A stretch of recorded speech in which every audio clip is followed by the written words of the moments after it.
Donc, pour faire la suite, maintenant, ce que nous allons travailler dans Bridge, c'est tout simplement notre méthode pour comment filtrer nos photos, des photos qu'on désire garder plus précisément dans une collection, puisqu'on va les travailler un peu plus tard. Donc, si on se ramasse avec une collection de 500 ou 1000 photos au départ, prises durant un mois, durant des voyages ou etc., c'est un peu dur à classer et à filtrer.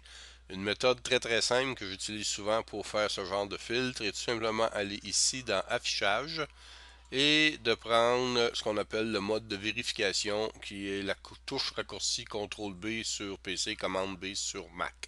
Donc on va en mode vérification ici et automatiquement dans le fichier qu'on se trouvait, on a 51 éléments qui ont été sélectionnés de notre fichier et on se retrouve ici ce qu'on appellerait dans un mode carrousel, c'est-à-dire qu'on peut voir les photos avant et les photos après de notre photo centrale et de cette manière-là, avec les flèches, simplement tourner et faire le tour de nos photos qu'on a présentement dans notre fichier. Maintenant, comment qu'on fait pour garder les photos qu'on désirait sauvegarder pour travailler? Il y a plusieurs méthodes qu'on peut appliquer à partir d'ici. Une des méthodes est tout simplement de, sur le clavier, toucher un chiffre de 1 à 5. Exemple, je mets 3 et vous allez voir que j'ai 3 étoiles qui sont apparues ici en bas. Donc, c'est une manière de classifier nos photos disant que oui, celle-là c'est une 3 étoiles, je pourrais la garder, ou simplement une 4 étoiles. Vous pouvez mettre une 5 étoiles aussi, ou vous revenez tout simplement à 0. C'est une méthode qui peut être faite, mais qu'on va se retrouver encore dans le même gros fichier avec nos images. Il va falloir refaire faire un filtrage pour aller chercher les images qu'on désire garder ou travailler. Si vous remarquez bien ici, vous allez voir, il y a les deux flèches pour tout simplement tourner, mais je préfère employer les flèches sur le clavier. Et vous avez la flèche ici qui nous descend par en bas. La flèche qui descend par en bas est tout simplement pour la flèche du clavier, pour descendre en bas, c'est de vous discarter cette photo. Vous ne désirez pas la garder, donc vous allez la discarter du carrousel qu'on a présentement. Donc, vite fait, je vais faire une tournée. Je vais garder juste les photos, exemple, mettons, de mes enfants. Et le reste, je discarde. Donc, celle-ci, je discarde, discarde. Et en m'en allant tout simplement par en bas et sur les côtés, comme cette manière-là, je peux facilement faire un tri de mes photos et discarter ceux que je ne désire pas garder. On enlève, cet exemple, celle-ci. Celle-ci, je garde. Garde pas. Oups. Je l'ai envoyée en bas. Je désire la remonter. Je voulais la garder. On reprend la flèche du haut. Et la flèche du haut me permet d'aller chercher la dernière sélection que j'ai envoyée en bas et non pas revenir 3 ou 4 sélections en arrière.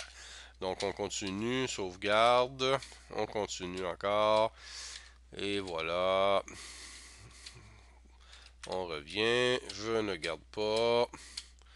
Et ici non plus, je ne garde pas. Donc, on est revenu ici à notre point de départ. Présentement, il nous reste environ une douzaine de photos. Et on veut garder ces photos pour faire nos ajustements, mettre dans un album, etc. La première chose qu'on pourrait faire, c'est leur accorder soit un 5 étoiles ici, pour tout simplement les retrouver facilement. Ça serait une option. Mais une autre option qui est encore meilleure que ça, si vous regardez ici à droite, dans le bas ici à droite, vous allez avoir un petit icône, genre une enveloppe. Et en cliquant là-dessus, ça nous donne une nouvelle collection qu'on leur ouvre et on nous demande le nom du mode de vérification. On donne un nom de la collection et moi je vais marquer tout simplement enfant.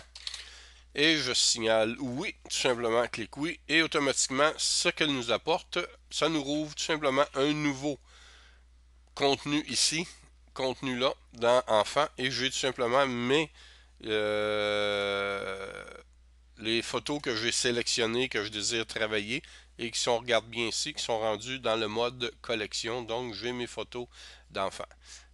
Pour retourner en arrière, si on veut retourner pour revoir toutes nos photos qu'on avait avant, on l'a tout simplement employé ici précédent notre flèche. Et on retourne tout simplement dans notre album photo. On veut revenir, on s'en vient dans notre collection, on fait tout simplement ici enfant et on retrouve facilement nos 17 présentement qui sont là afin de pouvoir les travailler et de faire ce qu'on en veut. Comme j'ai dit, ça ne déplace pas les fichiers, mais ça peut, la collection va retrouver, exemple des photos d'Audrey que j'avais ici, va retrouver des photos que vous avez n'importe où sur votre ordinateur, va tout simplement aller les chercher et les garder en mémoire, un peu comme un lien sur un lien internet.